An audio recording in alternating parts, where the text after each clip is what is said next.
permuta, arrienda o regala. De lunes a viernes de 10 a 11 de la mañana. Aquí en La Voz del Norte. Véndalo, véndalo en la 1040 AM. Véndalo. Las 4:01. La Voz del Norte no se hace responsable por los conceptos emitidos en el siguiente programa. Damos inicio al programa Unisimón al Aire, un espacio para la cultura, la academia y la actualidad, con el propósito de difundir y promover el conocimiento generado por la comunidad universitaria y conocer las voces de los protagonistas. Bienvenidos.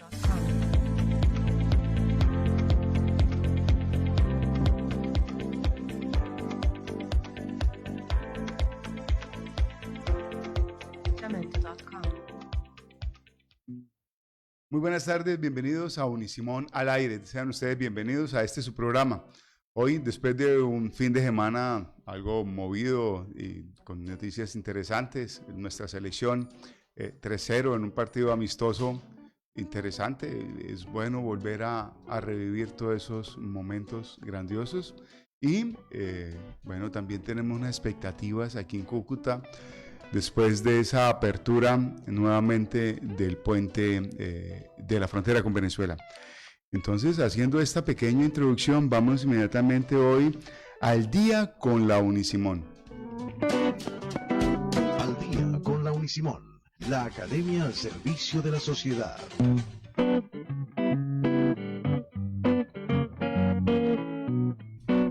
Bueno, hoy tenemos un tema bastante interesante, no sé si polémico o no sé si algo controvertido.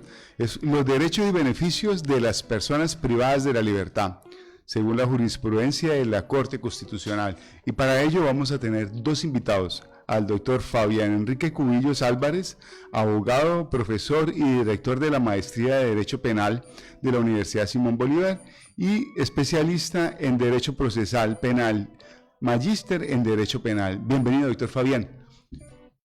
Muchas gracias, ingeniero José. Es para mí un honor estar aquí acompañándolos en este espacio y pues también representando a la universidad, y qué bueno este espacio para poder dar a conocer este nuevo programa como lo es la maestría en Derecho Penal, ¿sí? Pero de igual modo, como usted lo decía, para tratar un tema tan controversial como lo es aquellos derechos y beneficios de que gozan personas que se encuentran privadas de la libertad. Bien. Y también nos acompaña hoy la señorita Tatiana Hernández, estudiante de Derecho. Bienvenida, Tatiana.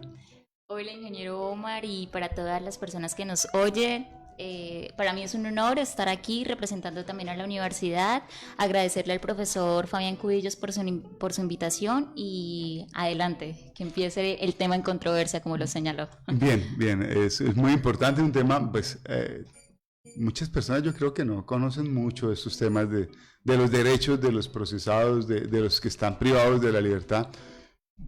O sea, hay una pregunta: ¿sí tienen derechos y qué tantos derechos tienen las personas privadas de la libertad? Bueno, eso no, cuando uno le dicen está privado de la libertad, se imagina que perdió todos sus derechos. ¿A qué tiene derecho una persona privada de la libertad, doctor? Bueno, ingeniero José, lo que usted decía, hay veces se piensa que porque la persona la privan de la libertad, ¿sí?, ya sea en el establecimiento carcelario o en el lugar de residencia, ¿sí?, entonces una persona que pierde todos sus derechos y que, digámoslo así de una u otra manera, deja de ser un ciudadano, ¿sí?, un ciudadano que goce de derechos.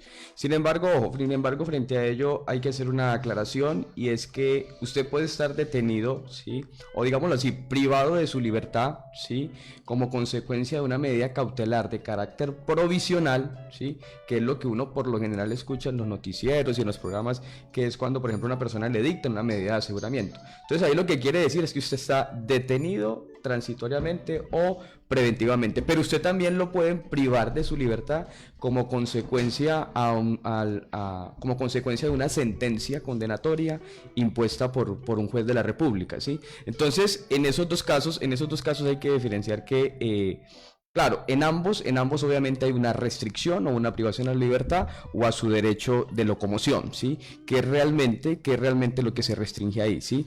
Pero frente a, por ejemplo, frente a las personas que han sido privadas de la libertad como consecuencia de una sentencia condenatoria proferida por un juez de la República, pues frente a ellos sí diríamos que la persona, además de que se le restringe su derecho a la libertad, también, por ejemplo, pierde sus derechos, digámoslo así, políticos, ¿sí? Como por ejemplo a ejercer el voto, el derecho a elegir y ser elegido, o el derecho a desempeñar cualquier cargo público. Bueno, pero eso solamente es después de que ya le dicten sentencia. Antes, si está provisional o está en investigación, ¿ya pierde esos derechos también? ¿O? No, solo se le restringe el derecho a la libertad o de locomoción, ¿sí? Pero puede seguir gozando, por ejemplo, de esos derechos políticos, como por ejemplo el derecho a votar, ¿sí? Para ello la Registraduría Nacional, ¿sí? Adecúa las mesas de votación y pues identifica cuáles son las personas que pueden gozar de ese derecho a votar, es decir, a elegir, pues no ser elegidos, pero sí el derecho a elegir.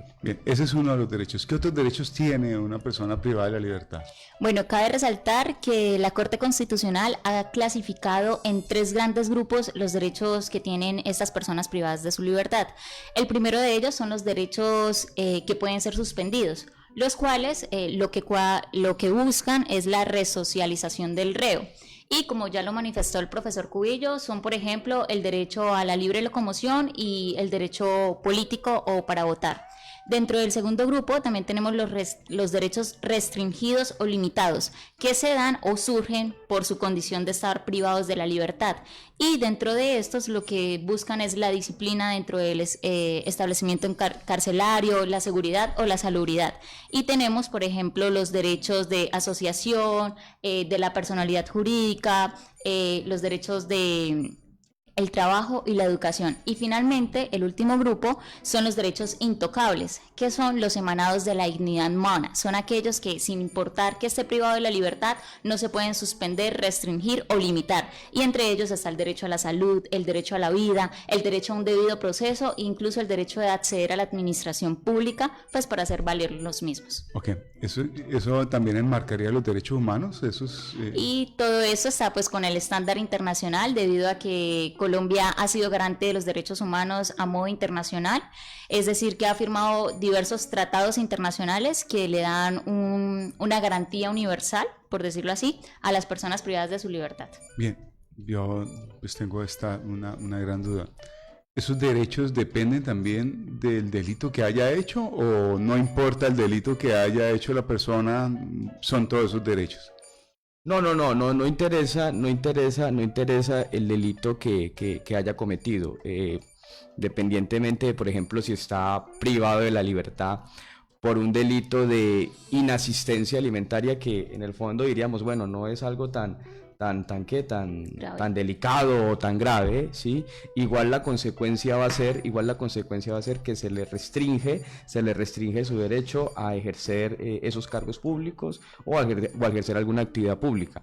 Y lo mismo sucede, por ejemplo, si la persona fue condenada, por ejemplo, por un delito de desaparición forzada, que es un delito extremadamente grave, tanto así que es considerado como de lesa humanidad, cuando el mismo, por ejemplo, se comete de manera sistemática y generalizada. Entonces, lo mismo, o sea, también se le restringe su derecho a la libertad, y si ya está condenado, pues se le restringe su derecho a ejercer cualquier tipo de actividad o derechos políticos. Bien, bueno, dentro de esos derechos, yo he escuchado mucho con este tema de la equidad de género y con este tema de la libertad de género, he hablado he escuchado algunos términos o algunos inconvenientes, tal vez de interpretación o no sé, de las visitas conyugales con personas del mismo sexo. ¿Eso se puede? ¿Eso es un derecho que está bien involucrado ahí? ¿O es algo de pronto que no está como muy normado? Bueno, mire, el tema de los derechos que gozan las personas del mismo sexo, diríamos que, por ejemplo, hablar de este tema hace 10 años.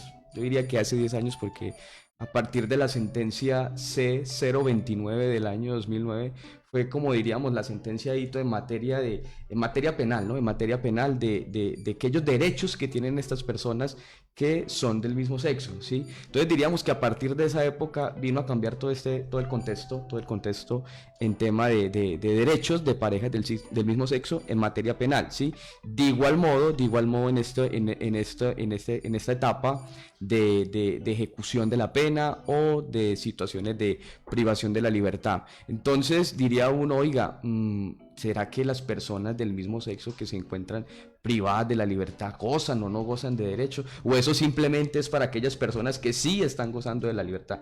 Pues diríamos que la Corte Constitucional, a partir de ciertas decisiones, ¿sí?, ha venido y respaldado obviamente en el derecho fundamental del libre desarrollo de la personalidad, pues ha venido reconociendo este tipo de derechos, ¿sí?, a las personas que gozan del mismo sexo, ¿sí? Tanto así que ha dicho que, por ejemplo, se les debe garantizar el derecho a la visita conyugal o a la visita íntima a las personas del mismo sexo que se encuentran privadas de la libertad. Bueno, ese derecho lo tienen todas las personas que están privadas de la libertad, ¿sí? También resaltando pues que no se puede hacer una discriminación por su orientación sexual, dando que, si bien es cierto, pueden estar privadas de su libertad por sea cual sea el delito que hayan cometido, se les debe respetar su dignidad humana. Y dentro de ellos también está su libertad de expresión o libre sexualidad. Y si todos tienen derecho a esta visita íntima, no se debe menospreciar el hecho de que sea una pareja de esa comunidad. Bien, y bueno, ahí asaltan muchas dudas. El tema debe ser siempre la misma pareja estable. Si desea cambiar de pareja, eso es permitido. Eso, bueno, no sé cómo se puede dar, y eso qué tan frecuente se da en las personas privadas de la libertad. Bueno, la Corte Constitucional ha manifestado que no es necesario que ambas partes manifiesten el cambio de pareja, sino que es una decisión libre, es una decisión personal, en la cual cualquiera de las dos puede manifestar al centro carcelario pues el cambio de la pareja sentimental para este tipo de visitas que siempre se dan una vez al mes. Sí, mire, en una oportunidad se presentó un caso que llegó a la Corte Constitucional a través de revisión, porque es que la Corte realmente la Corte Constitucional resuelve estos casos cuando los mismos llegan a través del expediente de tutela, llegan a la Corte Constitucional y los selecciona para estudiar ese caso. Entonces, en una oportunidad llegó un caso de una persona pues que se encontraba privada de la libertad, ¿sí?, y que venía pues gozando de ese derecho a la visita íntima o a la visita conyugal, ¿sí? Entonces pues ahí obviamente dentro de ese trámite o dentro de ese derecho de que gozan de estas personas, pues está consignada la pareja, ¿sí?, la pareja o el nombre de la persona con la cual tiene derecho a gozar de la visita íntima, de la visita conyugal. Sin embargo, pues de un momento a otro, pues esta persona dejó de convivir, no, dejó de tener algún tipo de relación con esta, ¿sí? Es decir, que pues ya ella no iba a gozar, la persona privada de la libertad ya no iba a gozar de ese derecho a la visita íntima con esa persona que ya se encontraba previamente inscrita, ¿sí? Entonces solicitó que pues cambiaran esa persona ¿para qué? Para gozar del derecho a la visita íntima con esa otra, ¿sí? Sin embargo, el INPE pues le puso ahí como obstáculo que debía haber una manifestación previa de la antigua pareja para así poder entrar a gozar de ese nuevo derecho a la visita conyugal. Dijo la Corte Constitucional, no, ya con la decisión de la persona privada de la libertad de no seguir más con esa relación, perfectamente se entiende que otra persona puede entrar a gozar de ese derecho a la visita íntima. Bueno, pero eso se da, ¿qué tan seguido se puede dar ese cambio de pareja? Bueno, eso depende también de la cultura sí, de la persona, ¿cierto? Sí, señor. Sí, pero es bastante curioso, esos temas son bastante curiosos y bueno, es un mundo al cual nosotros no estamos tan acostumbrados y es importante. Muy buenas tardes, doctora Iris, bienvenida. Gracias, muy buenas tardes a todos nuestros oyentes. Los invitamos a seguirnos en La Voz del Norte 1040 AM, Facebook Live y con el hashtag Soy Abogada Unisimón. Una invitación a todos nuestros egresados Unisimón que están conectados con nosotros para que nos escriban y nos aporten comentarios, sugerencias, también desde su propia experiencia acerca de los derechos y beneficios de las personas privadas de la libertad, según la jurisprudencia de la Corte Constitucional. Entonces, una invitación a nuestros estudiantes y egresados Unisimón. Hay una pregunta muy interesante para hacer a nuestros invitados y tiene que ver con las actividades a las cuales también podemos considerarlo como derecho o un beneficio, festividades o actividades lúdicas, recreativas, a las cuales pueden participar las personas privadas de la libertad. Esto referente a los cultos, a las religiones, ellos están obligados a participar en esas o tienen la libertad de elegir. ¿Y qué pasa si ellos celebran algunas festividades distintas a las que tradicionalmente la institución penitenciaria celebra? Eso se puede, primero empecemos, ¿se puede considerar un beneficio o un derecho? Bueno, la Corte Constitucional lo ha manifestado como un derecho, porque ya en nuestra Carta Magna, que es la Constitución Política, se ha señalado la libertad de culto. Es decir, que si bien es cierto, la mayoría de los colombianos somos católicos, esto no nos obliga a que todos tengamos que hacer parte de esta religión y tengamos que celebrar las festividades que esta conlleva.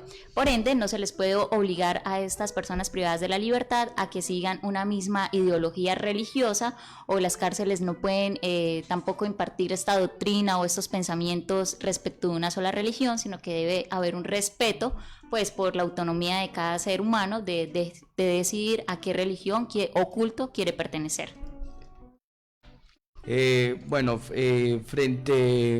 Frente a las actividades que ellos pueden realizar al interior del establecimiento carcelario, en alguna oportunidad se presentó una situación de un caso que llegó también por vía de tutela a la Corte Constitucional, en donde pues como ustedes saben, en Colombia pues existen infinidad de festivos por tema de fiestas religiosas, ¿sí?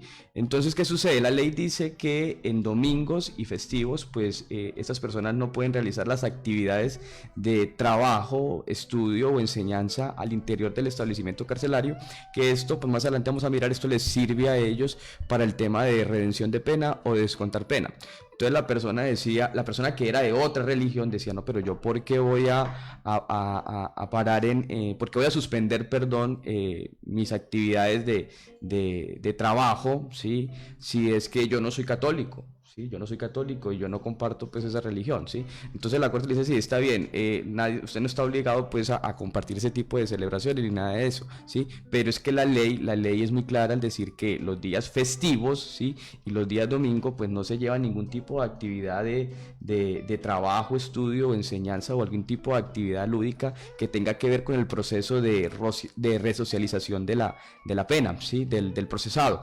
Entonces, en ese caso, la Corte Constitucional pues digámoslo, no amparó ese derecho fundamental del accionante. Bueno, ¿qué tan diferente es un detenido, un privado de la libertad que está en un centro penitencial o está en su casa, que está detenido casa por cárcel?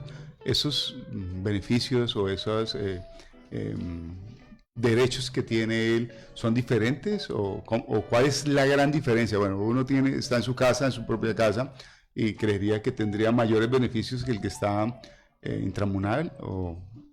Bueno, ingeniero José, frente a ello hay que tener claro, y es que el hecho de usted estar, por ejemplo, privado de la libertad en un establecimiento carcelario, ¿sí? Y estar privado de la libertad en su lugar de residencia, ambas situaciones comportan una detención o una privación de la libertad de locomoción, ¿sí? Ahora, que el estar privado de la libertad en el lugar de residencia frente al estar privado de la libertad en establecimiento carcelario, pues es evidente que en el establecimiento carcelario existe una mayor vulneración o, digámoslo así, afectación de derechos fundamentales que estar usted en su lugar de residencia, ¿sí? Sin embargo, estos programas, por ejemplo, de trabajo, que como lo decía anteriormente, les sirven a ellos para su tema de resocialización, pero también para descontar pena, pues uno diría, oiga, no es que solo tiene derecho a gozar de esos programas de estudio, trabajo o enseñanza la persona que se encuentra privada de la libertad en el establecimiento carcelario. No, aquella persona que goza de esa prisión domiciliaria también, por ejemplo, puede tener derecho a ese tipo de trabajo o de descontar pena por trabajo. Claro, no es que, por ejemplo, usted va y le diga al juez, no, es que yo me conseguí un trabajo, por ejemplo, como domiciliario, o como taxista, o como conductor de servicio público, porque pues en esos casos el juez no va a tener certeza si se está cumpliendo con ello o no, ¿sí? Claro, todo esto debe ir debidamente autorizado, ya sea por el juez que esté cumpliendo las funciones de control de garantías, o en la mayoría de casos, como lo es el juez de ejecución de penas, que es el juez que ha facultado la ley o ha delegado su responsabilidad en que vigile la ejecución de la pena de aquellas personas que se encuentran condenadas y que sus sentencias pues ya han quedado debidamente ejecutoriadas. Bueno, eso quiere decir que todo el que está privado de la libertad también tiene derecho a un trabajo, también tiene derecho a ganarse unos ingresos. Vamos a ver una pequeña pauta comercial y ya regresamos. Universidad Simón Bolívar. Crecemos para seguir aportando al desarrollo de nuestra región. Nuevo programa en Ingeniería Industrial. SNIES 106948. www.unisimon.edu.co/Cúcuta. Institución sujeta a inspección y vigilancia por el Ministerio de Educación Nacional. Simón Bolívar, Universidad. Universidad Simón Bolívar. Crecemos para seguir aportando al desarrollo de nuestra región. Nuevo programa en Ingeniería Multimedia. SNIES 106951. www.unisimon.edu.co/Cúcuta. Institución sujeta a inspección y vigilancia por el Ministerio de Educación Nacional. Simón Bolívar, Universidad. Universidad Simón Bolívar. 45 años formando generaciones cultas y líderes. Estudia Administración de Empresas y logra doble titulación con la Universidad Andrés Bello de Chile. SNIES 8413. Inscripciones en www.Cúcuta. Institución sujeta a inspección y vigilancia por el Ministerio de Educación Nacional. Simón Bolívar, Universidad. Universidad Simón Bolívar. 45 años formando generaciones cultas y líderes. Estudia Comercio y Negocios Internacionales. SNIES 102598. Inscripciones en www.unisimon.edu.co/Cúcuta. Institución sujeta a inspección y vigilancia por el Ministerio de Educación Nacional. Simón Bolívar, Universidad.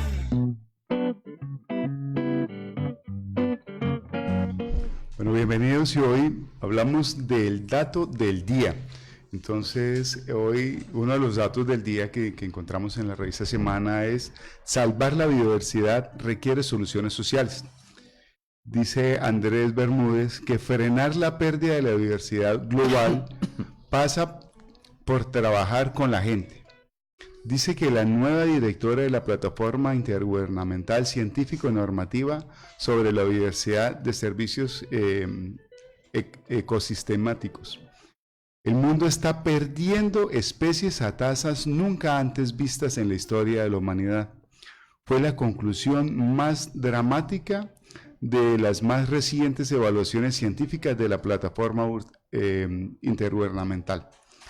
Cientos de científicos y líderes de todo el mundo se reúnen el próximo año en la ciudad de China, Kunming, para acordar una hoja de ruta para frenar este desastre.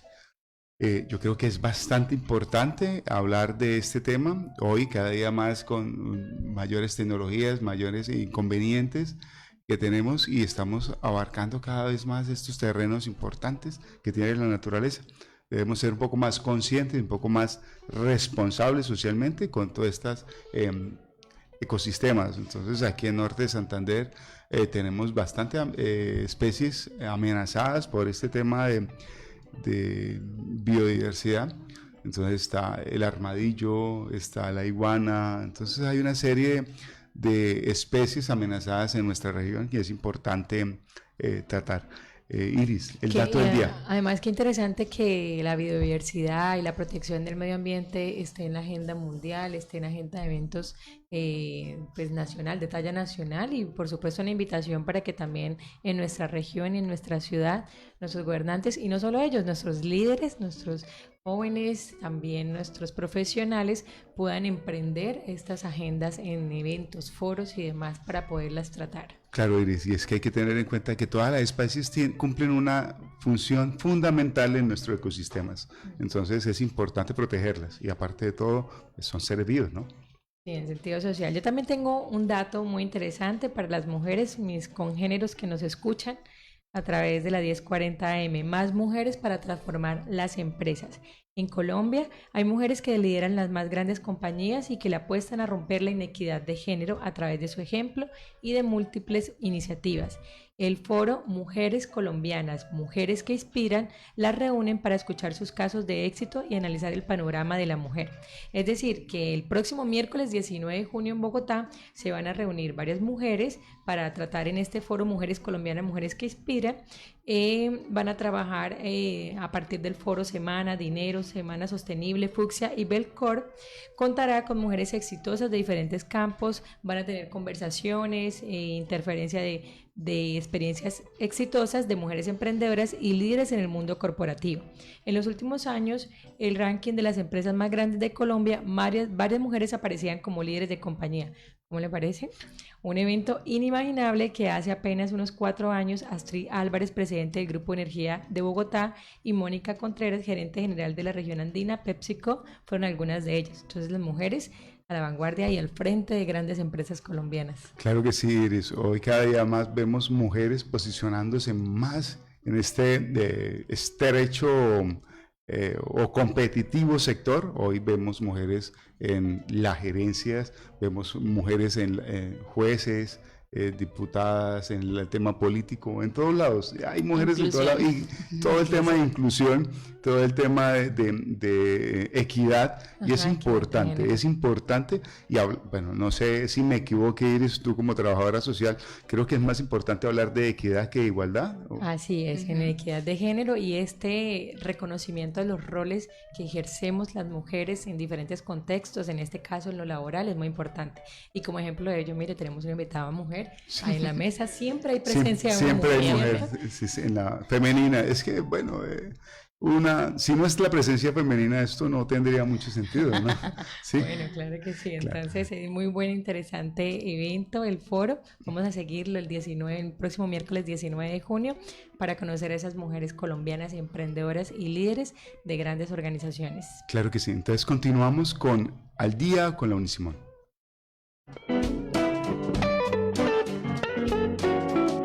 Al Día con la Unisimón. La academia al servicio de la sociedad.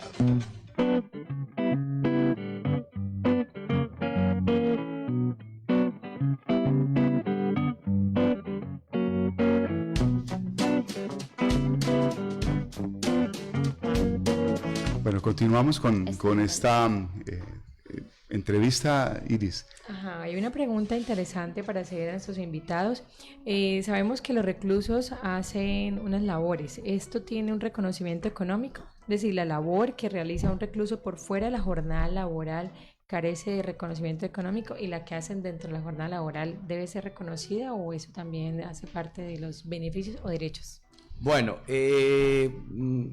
como lo decíamos anteriormente, la persona desde que ingresa al establecimiento carcelario, sea como consecuencia de una decisión de detención preventiva o sea como consecuencia del cumplimiento de la sentencia condenatoria, ¿sí?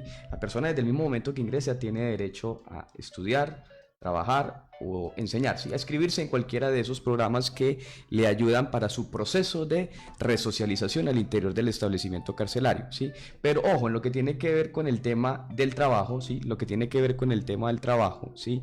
No todas las actividades de trabajo que ellos realizan al interior del establecimiento carcelario pues tiene una remuneración económica. Por ejemplo, vamos a decir que las personas que por ejemplo trabajan en cocina, o sea, preparando los alimentos para las mismas personas que se encuentran privadas de la libertad, ellos sí tienen derecho a una remuneración. Claro, no la misma remuneración que tiene, por ejemplo, una persona que suscribe, por ejemplo, un contrato laboral escrito o verbal. Es decir, o sea, me refiero a aquella persona que, por ejemplo, tiene un trabajo, pero fuera de un establecimiento carcelario, ¿sí?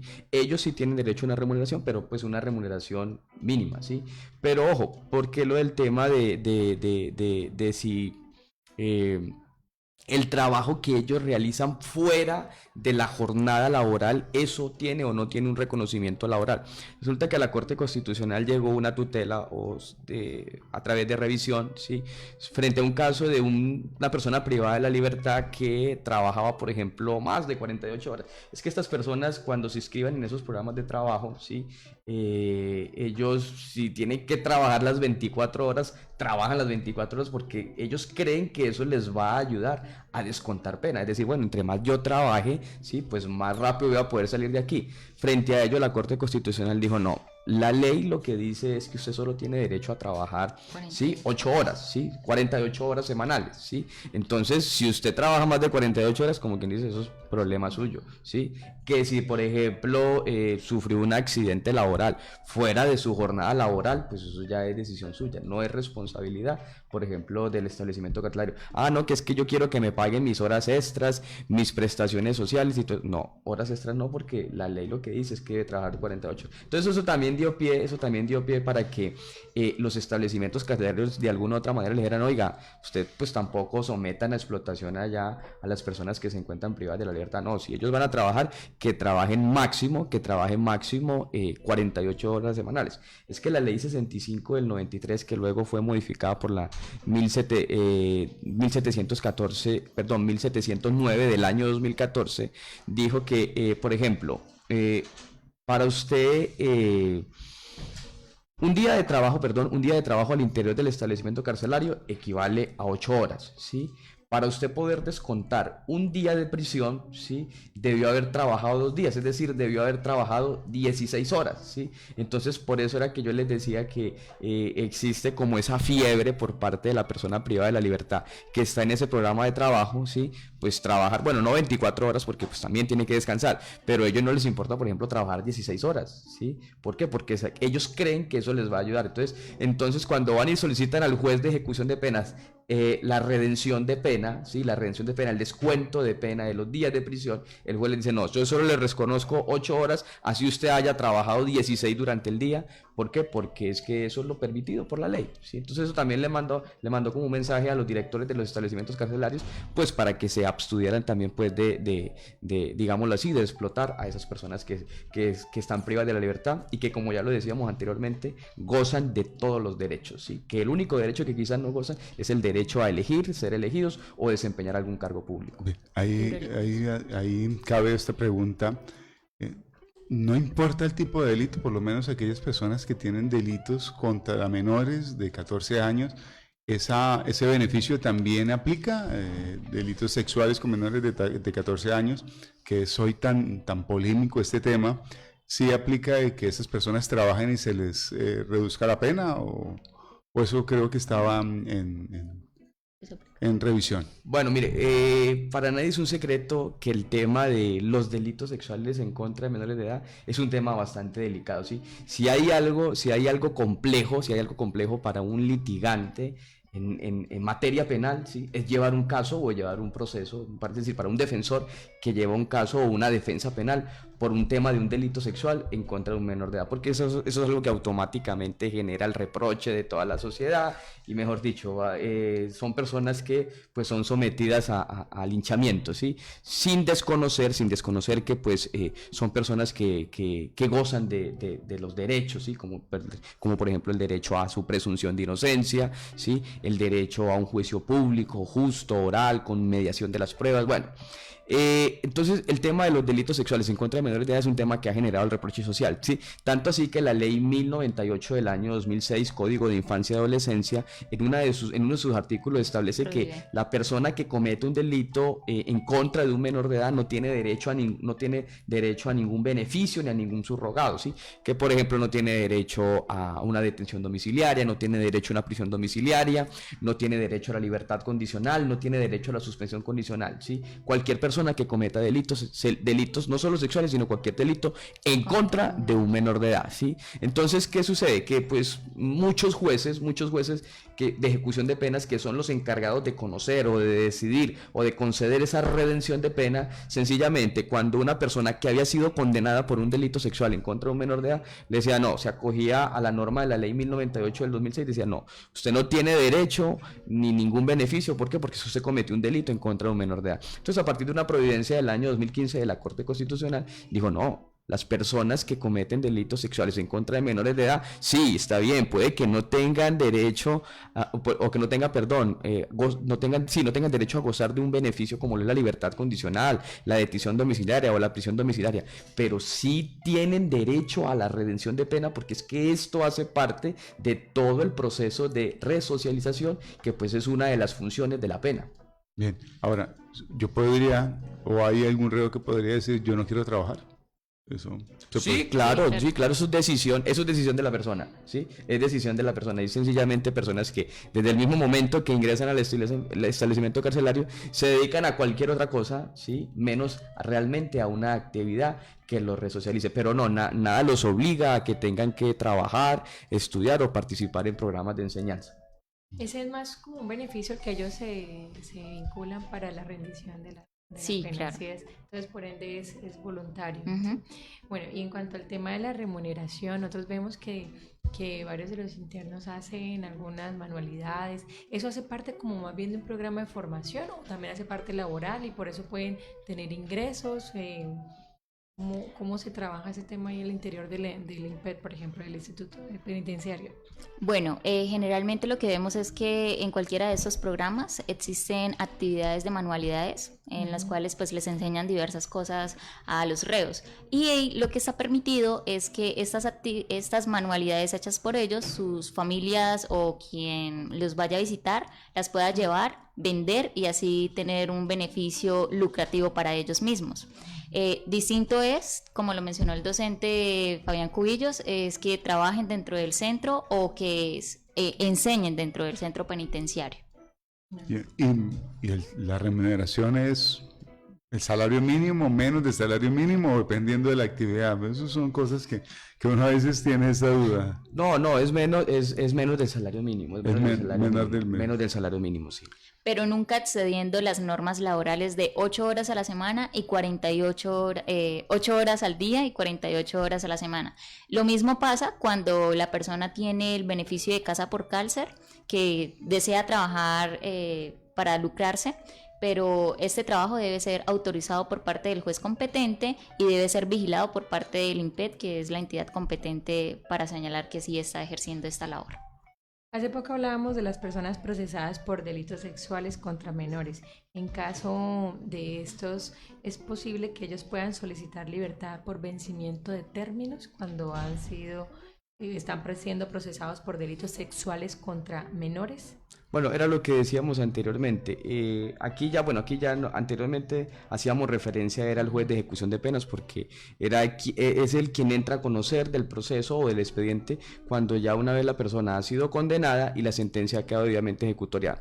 Pero cuando hablamos del tema de libertad por vencimiento de términos, quiere decir que la persona todavía está siendo investigada o todavía está siendo juzgada, ¿sí? Entonces lo mismo, ya aquí era, por ejemplo, el juez con función de control de garantías quien decía, no, pero es que se trata de una persona investigada por un delito sexual en contra de un menor de edad. No, esa persona no puede tener derecho, por ejemplo, a estar en libertad, ¿sí? Entonces, en esa oportunidad la Corte Constitucional también dijo, no, la persona que está siendo investigada hasta el momento, no estamos diciendo que está condenada, está siendo investigada y que como consecuencia de ello goza de la presunción de inocencia, pues perfectamente puede solicitar la libertad por vencimiento de términos. ¿Qué responsabilidad o qué culpa tiene la persona que se encuentra procesada por ese delito sexual y que goza de la presunción de inocencia? Pues que el fiscal, ¿sí?, de manera negligente o no, haya dejado vencer los términos. Claro, lo que sí dijo el juez, lo que sí dijo la Corte Constitucional es que los jueces deben entrar a revisar ese tipo de maniobras dilatorias por parte de la misma defensa, pues tendientes a que se venzan esos términos, ¿sí? Porque pues para nadie es un secreto que hay algunos defensores que buscan cómo dilatar el procedimiento y de esta manera pues lograr que se venzan los términos, ¿sí? Pero también es cierto que muchos de los casos se vencen los términos no por causa imputable a la defensa, sino ya sea por causa de la administración de justicia o por causa del mismo ente investigador, ¿sí? Y frente a ello también hay que hacer una aclaración, porque es que automáticamente Cuando un medio de comunicación dice, mire, es que esta persona que está siendo investigada por un delito sexual en contra de un menor de edad quedó en libertad por vencimiento de términos. Entonces automáticamente el ciudadano del común sale a decir, pero mire, otro delincuente más en libertad, ¿sí? ¿Qué peligro entonces ahora los niños? No, yo creo que frente a ello hay que hacer una aclaración, y es que el hecho de que la persona quede en libertad por vencimiento de términos, ello no se traduce en una decisión de absolución, no, el proceso penal sigue, ¿sí? Con la diferencia de que pues esta persona ya va a estar en libertad, ¿sí? Y que quizás si hay una sentencia condenatoria y es por un delito sexual en contra de un menor de edad, pues seguramente la decisión del juez va a ser de privarlo de la libertad para que ejecute la pena, no en el lugar de residencia, sino en un establecimiento carcelario. Antes de ir a una pauta comercial, vamos a mandar un saludo a nuestros oyentes, nuestros seguidores que nos han escrito. Anderson Rincón, Miguel, envía un saludo al doctor Cubillos, también nos felicitan por el programa. Muchas gracias a nuestros oyentes y a la familia Unisimón que nos sigue a través de Facebook Live. Vamos a una pauta comercial.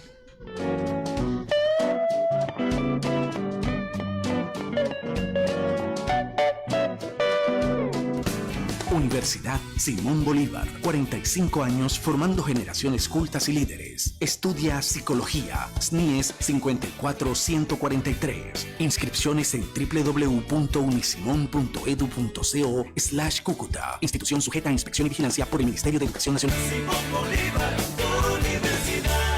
Universidad Simón Bolívar, 45 años formando generaciones cultas y líderes. Estudia Trabajo Social, SNIES 11363. Inscripciones en www.unisimon.edu.co/Cúcuta. Institución sujeta a inspección y vigilancia por el Ministerio de Educación Nacional. Simón Bolívar, Universidad. Universidad Simón Bolívar, 45 años formando generaciones cultas y líderes. Estudia Ingeniería de Sistemas, SNIES 7856. Inscripciones en www.unisimon.edu.co/Cúcuta. Institución sujeta a inspección y vigilancia por el Ministerio de Educación Nacional. Simón Bolívar, Universidad. Universidad Simón Bolívar, 45 años formando generaciones cultas y líderes. Estudia Derecho, SNIES 11212. Inscripciones en www.unisimon.edu.co/Cúcuta. Institución sujeta a inspección y vigilancia por el Ministerio de Educación Nacional. Simón Bolívar, Universidad.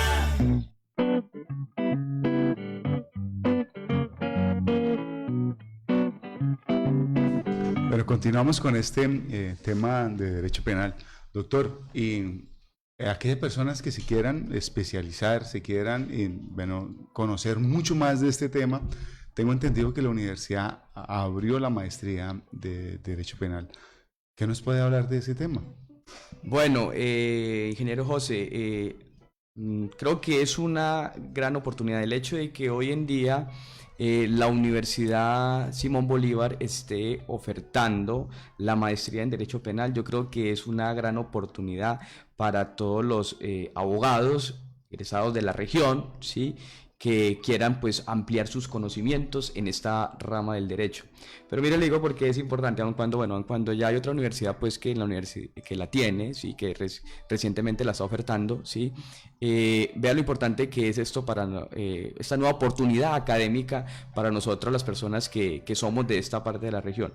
Yo, por ejemplo, tuve que esperar 2-3 años para poder cursar mi maestría en Derecho Penal, porque sencillamente ninguna universidad en Cúcuta la tenía, ¿sí? Entonces yo tuve que, por ejemplo, trasladarme a la ciudad de Cali y estudiarla en la Universidad Libre de Cali, ¿sí? Pero hoy en día que la universidad pues está ofreciendo este importante programa, yo creo que es una gran oportunidad. Primero diríamos que esto es inevitable que hoy en día el profesional del derecho no puede conformarse simplemente con decir, no, es que yo ya soy abogado, ¿sí?, y con eso me basta y me sobra para para ejercer mi profesión, ¿sí? Hoy en día realmente el profesional competente, ¿sí? Aquel profesional que las instituciones públicas o las instituciones privadas o incluso el mismo ciudadano del común requiere, es aquel profesional que esté debidamente capacitado, ¿sí? Entonces, bueno, listo, perfecto, bueno, que usted se haya formado 5 años en una universidad, pero hoy en día no es suficiente. Hoy en día realmente requiere de que el profesional del derecho profundice sus conocimientos con los diferentes posgrados que se ofrecen pues en las diferentes universidades del país, ¿sí? Y pues qué mejor que la maestría en Derecho Penal. Muy bien, entonces es una invitación a nuestros egresados y también a todos los profesionales en Derecho que están en la ciudad de Cúcuta y en nuestra región norte de Santander, a que vean la opción de la maestría en Derecho Penal como una opción para seguirse cualificando. Algo muy cierto ha dicho el doctor Cubillos, y tiene que ver con el tema de la competencia, con la competitividad.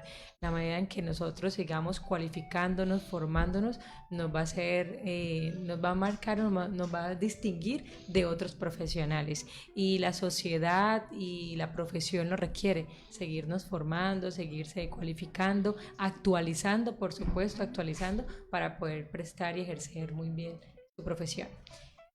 Tatiana, como estudiante y futura egresada de la universidad, ¿qué tan importante es seguir preparándose y qué tan importante es prepararse en esta área del derecho penal? ¿Cómo tal? Bueno, como ya lo mencionaron anteriormente, es sumamente importante pues por el ámbito de competitividad, seguirse formando y forjando como futuro profesional. Cabe resaltar que en nuestra carrera de Derecho siempre vamos a estar estudiando porque cada día es una norma nueva o la que está nueva la vuelven a actualizar. ¿Y por qué es importante esta área en Derecho Penal? Es porque nos permite tener una formación integral desde otro punto de vista, que es desde el delincuente, que siempre lo tachamos, al que siempre la sociedad recrimina, pero nunca se estudia como tal la conducta, el por qué lo hizo o el por qué cometen esta serie de situaciones. Dentro de estas conductas también cabe resaltar que hay una debilidad dentro de nuestro sistema penitenciario, el por qué se están repitiendo y son tan repetitivas estas conductas delictivas. Mi fuerte en sí es el derecho internacional, pero pues gracias al conocer el derecho penitenciario he podido evidenciar que realmente existe una vulneración a los derechos humanos de las personas privadas de su libertad, que sin importar qué delitos cometan o la gravedad de los mismos se debe respetar la dignidad humana de cada una de ellas, y me consta de primera mano que esta maestría ha sido programada, ha sido estudiada, ha sido guiada por un grupo de personas expertas en el tema. Y nada, hacer una invitación muy grande a todas las personas que les gusta el área penal. Qué interesante. Entonces, es importante porque deben seguirse formando, deben seguirse actualizando, porque el área penal pues tiene una gran incidencia para quienes están desde el área del derecho. Por supuesto, por lo penal está relacionado con lo penitenciario y por ende pues es una demanda, ¿cierto? Ahí queremos orientar una pregunta, doctor Cubillo. Esta oferta de la maestría penal para el ejercicio profesional de los abogados, ¿qué tanta es la demanda entonces en el ejercicio del derecho en el área penal? Sabemos que el derecho tiene varias áreas, ¿sí? Entonces, en el área penal, ¿qué tan alta es la demanda? Bueno, frente a ello, lo primero que hay que decir es que yo creo que una de las ramas del derecho, como por ejemplo es el derecho penal, es una de las ramas que más tiene relación con las otras demás ramas del derecho. Por ejemplo, tiene relación con el derecho constitucional, ¿sí? Tiene relación con el derecho laboral, tiene relación con el derecho de familia, tiene relación con el derecho tributario, tiene relación con el derecho civil, ¿sí? Es una rama que tiene relación con las demás ramas del derecho. Y como consecuencia de ello, pues es una rama bastante amplia, ¿sí? Por ejemplo, hay personas que solo se dedican, por ejemplo, a llevar defensas, ¿sí? De delitos, por ejemplo, con la administración pública. Ello quiere decir que, por ejemplo, también el derecho penal tiene relación con el derecho administrativo, ¿sí? Tiene relación con el derecho administrativo. Entonces, realmente es una rama que, como decimos en el agro popular, tiene muchas tiene muchas salidas, ¿sí? No solo para aquella persona que, por ejemplo, diga, no, es que yo quiero estudiar la maestría en Derecho Penal porque eso me va a ayudar a profundizar mis conocimientos en el ejercicio de mi profesión o del litigio penal. No, por ejemplo, la maestría en Derecho Penal, por ejemplo, también sirve para aquellas personas que quieren aspirar o concursar a cargos públicos porque eso da, pues al momento de la selección, da cierto puntaje, ¿sí? Da cierto puntaje. Por ejemplo, aquella persona que le gusta el campo de la academia, ¿sí? Es inevitable, pues, o es inconcebible que un docente, por ejemplo, de una universidad no tenga maestría, ¿sí? Independientemente de si es en cualquier otra rama del derecho, ¿sí? Entonces, por ejemplo, es una oportunidad académica que abre muchas puertas en el campo laboral, ¿sí? Aquella persona que, por ejemplo, quiere ser juez de la República, ¿sí? Aquella persona que quiere ejercer representación de alguna entidad pública o de alguna entidad privada, ¿sí? Pues debe pues adquirir estos nuevos conocimientos. Bueno, yo creo que es una de las profesiones más complicadas es saber defender a una persona que es culpable, y yo creo que ahí todo el tema del derecho penal cubre muchísima importancia, da muchísima más importancia cómo poder saber llevar esos tipos de casos. Yo me imagino que debe ser algo muy complicado llevar, sabiendo que usted está defendiendo a la persona culpable, buscarle los mejores beneficios para ello. Creo que esa es... Presunción de inocencia. Ahí está lo que estaba manifestando. Ya lo recriminamos solo porque está siendo investigado. Sí. Bueno, entonces todos esos temas deben ser muy, muy bien tratados. Yo creo que estudiados y aclarados. Sí. En ese tema la maestría nos va a dar unos muchísimos mejores conocimientos. ¿Dónde podemos conseguir más información sobre la maestría, doctor? Todo lo que tiene que ver con la información de la maestría, existe pues la oficina de posgrados que queda ahí en la calle 14, entre avenida 4ª y 3ª, ¿sí? Ahí en la entrada está la oficina de posgrados, en la sede número 2, ¿sí? Pueden preguntar por la señorita Yuri Castilla, ¿sí? Yo también puedo darles toda la información que necesiten, ¿sí? También el coordinador de posgrados, que es Douglas, ¿sí? Les puede colaborar con cualquier tipo de información, ¿sí?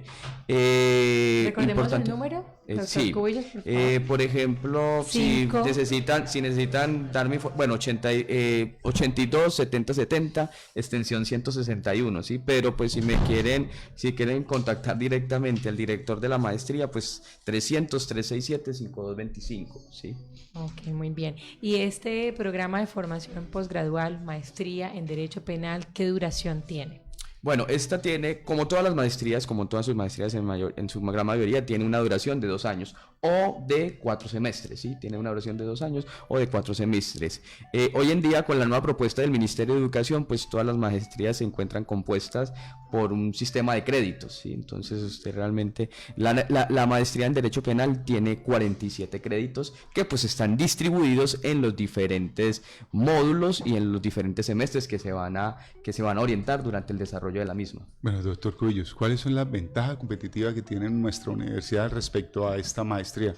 ¿De dónde vienen los docentes? ¿Cómo es sus salones? ¿Qué ventajas tienen hoy los estudiantes que van a hacer la maestría en Derecho Penal? Bueno, importante que conozcan que la selección de los docentes que van a orientar la maestría en Derecho Penal, pues son docentes altamente calificados, ¿sí? Son docentes altamente calificados.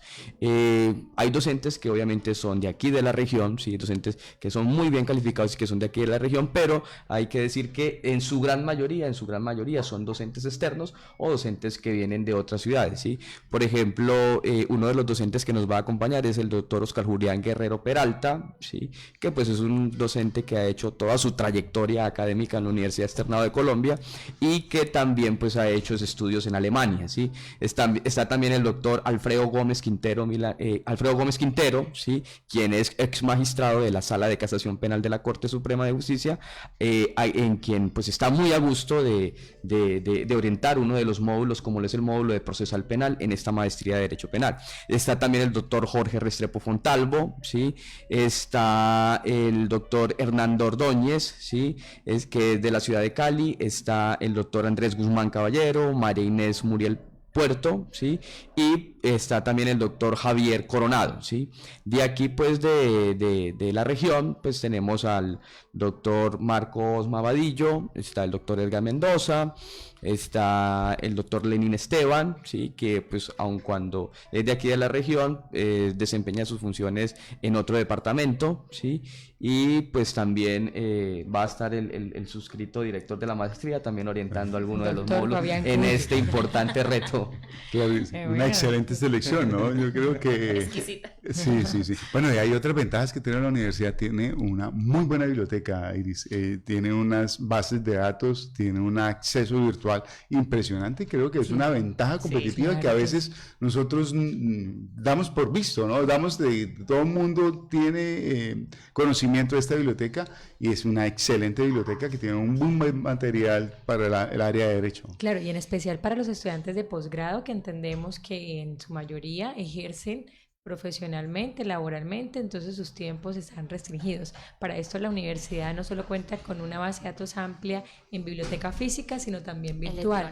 La Universidad Simón Bolívar tiene convenio con grandes bibliotecas a nivel nacional e internacional que desde nuestra casa, desde nuestro salón de clases o desde cualquier rincón podemos acceder a libros y base de datos virtuales. Entonces eso es una ventaja que ofrecemos a la ciudad de Cúcuta y a todos los interesados para hacer la maestría en Derecho Penal, el acceso a un universo de conocimiento y de libros con base a los convenios que tenemos de la universidad y otras bibliotecas.